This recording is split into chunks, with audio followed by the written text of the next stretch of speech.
اعوذ باللہ من الشیطان الرجیم بسم اللہ الرحمن الرحیم وَإِذْ قَالَ رَبُّكَ لِلْمَلَائِكَةِ إِنِّي جَاعِلٌ فِي الْأَرْضِ خَلِيفَةً قَالُوا أَتَجْعَلُ فِيهَا مَن يُفْسِدُ فِيهَا وَيَسْفِكُ الدِّمَاءَ وَنَحْنُ نُسَبِّحُ بِحَمْدِكَ وَنُقَدِّسُ لَكَ قَالَ إِنِّي أَعْلَمُ مَا لَا تَعْلَمُونَ وَعَلَّمَ آدَمَ الْأَسْمَاءَ كُلَّهَا ثُمَّ عرضهم على الملائكة فقال أنبئوني بأسماء هؤلاء إن كنتم صادقين قالوا سبحانك لا علم لنا إلا ما علمتنا إنك أنت العليم الحكيم قال يا آدم أنبئهم بأسمائهم فلما أنبأهم بأسمائهم قال ألم أقل لكم إني أعلم غيب السماوات والأرض وأعلم ما تبدون وما كنتم تكتمون وإذ قلنا للملائكة اسجدوا لآدم فسجدوا إلا إبليس أبى واستكبر وكان من الكافرين وقلنا يا آدم اسكن أنت وزوجك الجنة وكلا منها رغدا حيث شئتما ولا تقربا هذه الشجرة فتكونا من الظالمين فأزلهما الشيطان عنها فأخرجاهما مما كان فيه وقلنا اهبطوا بعضكم ببعض عدو ولكم في الأرض مستقر ومتاع إلى حين فتلقى آدم من ربه كلمات فتاب إليه إنه هو التواب الرحيم قلنا اهبطوا منها جميعا فإما يأتينكم مني هدى فمن تبع هدايا فلا خوف عليهم ولا هم يحزنون والذين كفروا وكذبوا بآياتنا أولئك أصحاب النار ہم فیہا خالدون۔ آج ہم نے سورہ بقرہ کی آیت نمبر 30 سے 39 کی تلاوت کی۔ اب اس کا ترجمہ کچھ یوں ہے۔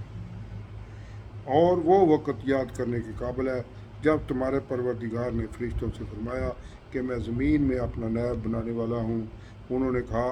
کیا تو اس میں ایسے شخص کو نائب بنانا چاہتا ہے جو خرابیاں کرے اور کشت و خون کرتا پھرے، اور ہم تیری تعریف کے ساتھ تسبیح و تقدیس کرتے رہتے ہیں۔ اللہ نے فرمایا میں وہ باتیں جانتا ہوں جو تم نہیں جانتے، اور اس نے آدم کو سب چیزوں کے نام سکھائے، پھر ان کو فرشتوں کے سامنے کیا اور فرمایا کہ اگر تم سچے ہو تو مجھے ان کے نام بتاؤ۔ انہوں نے کہا تو پاک ہے، جتنا علم تو نے ہمیں بخشا ہے اس کے سوا ہمیں کچھ معلوم نہیں ہے، بے شک تو دانا اور حکمت والا ہے۔ تب اللہ نے آدم کو حکم دیا کہ آدم تم ان کو ان چیزوں کے نام بتاؤ۔ جب انہوں نے ان کو ان کے نام بتائے تو فرشتوں سے فرمایا کیوں میں نے تم سے نہیں کہا تھا کہ میں آسمانوں اور زمین کی سب پوشیدہ باتیں جانتا ہوں، اور جو تم ظاہر کرتے ہو اور جو پوشیدہ رکھتے ہو سب مجھ کو معلوم ہے۔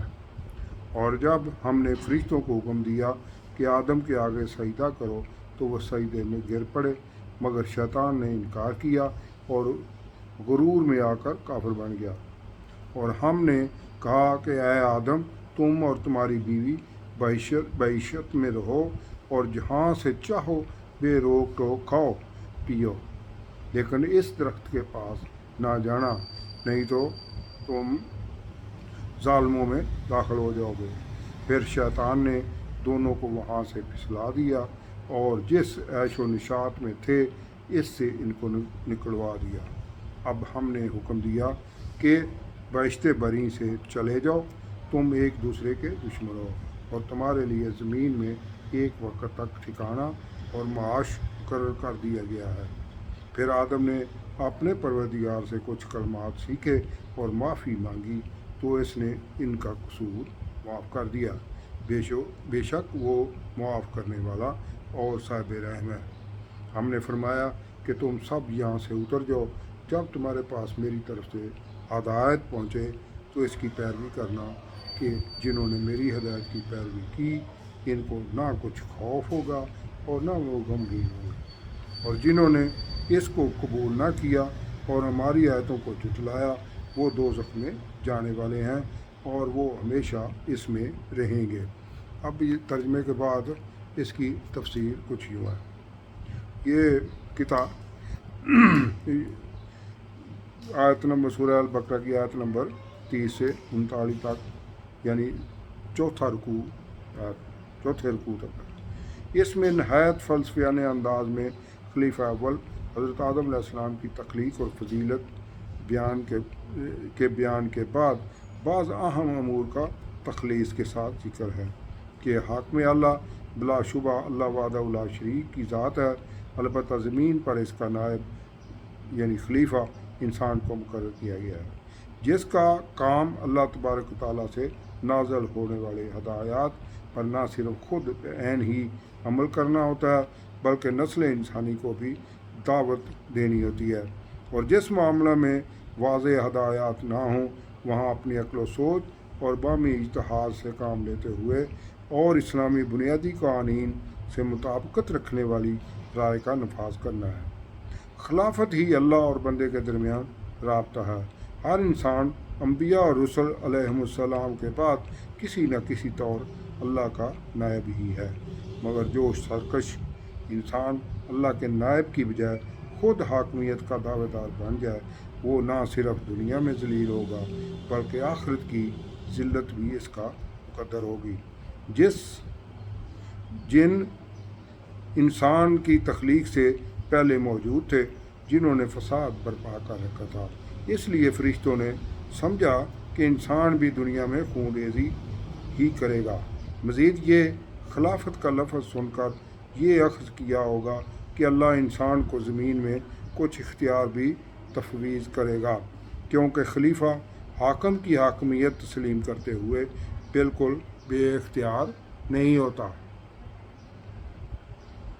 ہو سکتا ہے کہ فرشتوں کی یہ کچھ خواہش ہو کہ انہیں خلیفہ مقرر کیا جائے۔ اللہ نے ان کے اس خیال یا خواہش کو رد کرتے ہوئے فرمایا، جو میں جانتا ہوں تم نہیں جانتے ہو۔ تمام مخلوقات میں فضیلت دینے کے لیے اللہ نے حضرت آدم علیہ السلام کو تمام مادی اشیاء کے نام سکھا دیے۔ گویا مادی کائنات میں جہاں خلیفہ بنانا مقصود تھا وہ بھی عالم وجود میں آ چکا تھا یا آنے والا، اور جو بھی عالم وجود میں آ چکا تھا یا آنے والا تھا، ان سب کی حقیقت سے حضرت آدم علیہ السلام کو نہ صرف آگاہ کر دیا بلکہ اس کی معرفت بھی عطا کر دی۔ پھر اتمام حجت کے لیے فرشتوں سے کہا تاکہ ان کے دلوں میں کوئی خلش نہ رہے کہ اگر تم اپنے دعوے کہ انسان بھی خون ریزی کرے گا میں سچے ہو تو مادی کائنات جہاں کی خلافت کی خواہش رکھتے ہو میں موجود اشیاء کے نام تو بتاؤ۔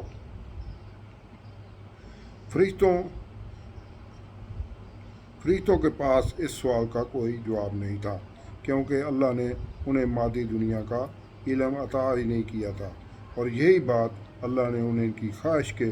جواب میں کہی تھی کہ جو میں جانتا ہوں تم نہیں جانتے ہو۔ اس لیے فرشتے کلی طور پر اللہ تعالیٰ کے حکم کے آگے سر تسلیم خم کر گئے اور کہا، بے شک تیری ذات ہی نقائص سے پاک ہے، ہمیں اتنا علم ہے جتنا تو نے ہمیں سکھایا ہے، بے شک تو ہی سب کچھ جاننے والا حکمت والا ہے۔ اس کے برعکس حضرت آدم علیہ السلام نے تمام اشیاء کے نام بتا دیے، جس پر اللہ تعالیٰ نے فرمایا، کیا میں نے نہ کہا تھا کہ میں زمین و آسمان میں چھپی اور ظاہر ہر چیز کو جانتا ہوں۔ یعنی حضرت آدم علیہ السلام کو خلیفہ بنانے کا میرا فیصلہ درست ہے، کیونکہ مادی دنیا کا نظام چلانے کے لیے اسے ہی میں نے مادی دنیا کا علم عطا کیا ہے۔ اللہ اور فرشتوں کے درمیان اس مکالمے سے انسان کی برتری ثابت کرنا مقصود ربی تھا۔